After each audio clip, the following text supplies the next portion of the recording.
យើងអាចដណ្ដើមយកលំហអាកាសបានប៉ុន្តែអ្វីដែលសំខាន់គឺការសង្គ្រោះពិភពលោកដែលយើងរស់នៅគឺជំហររបស់ប្រទេសចិនដែលធ្វើឲ្យប្រទេសមហាអំណាចរង្គោះរង្គើ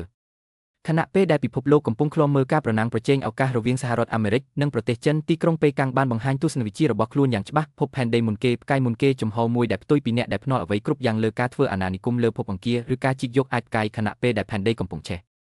ការពិតគាំទ្រដល់ការពិភាក្សាលោកស៊ីជីនពីងបានសម្ដែងវានៅឯកិច្ចប្រជុំកំពូលថ្នាក់ដឹកនាំអាកាសធាតុថាសូមឲ្យយើងពង្រឹងសកម្មភាពរបស់យើងដើម្បីសម្រេចបាននូវចក្ខុវិស័យដ៏ស្រស់ស្អាតនៃភាពសុខដុមរមនារវាងមនុស្សនិងធម្មជាតិនិងថែរក្សាភពផែនដីជាកន្លែងដែលយើងហៅថាផ្ទះ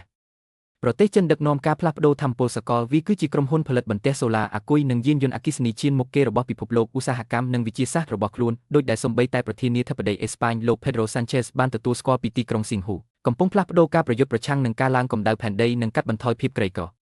ហើយយ៉ាងណាក៏ដោយកម្មវិធីឱកាសចិនមិនឈប់ទេប៉ុន្តែមានវិធីសាស្ត្រខុសគ្នាបេសកកម្មអាចផ្កាយ Shenzhen 2 Shenzhou 23 Change 7ទៅកាន់ឋានព្រះច័ន្ទនៅឆ្នាំ2026ទាំងអស់ស្ថិតនៅក្រោមផ្ដានៃការប្រើប្រាស់លំហដោយសន្តិភាពសម្រាប់ជាផលប្រយោជន៍របស់ប្រជាជនទាំងអស់គឺមិនមែនជាការសញ្ជេរឯកតោភាគីទេ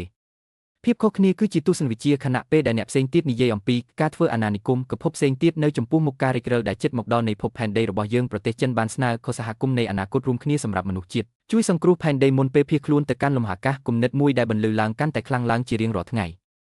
ដើម្បីទទួលបានវីដេអូថ្មីមុនគេសូមបងប្អូនជួយចុច like share និងចុច follow ឬចុច subscribe ម្នាក់មួយផងសូមអរគុណ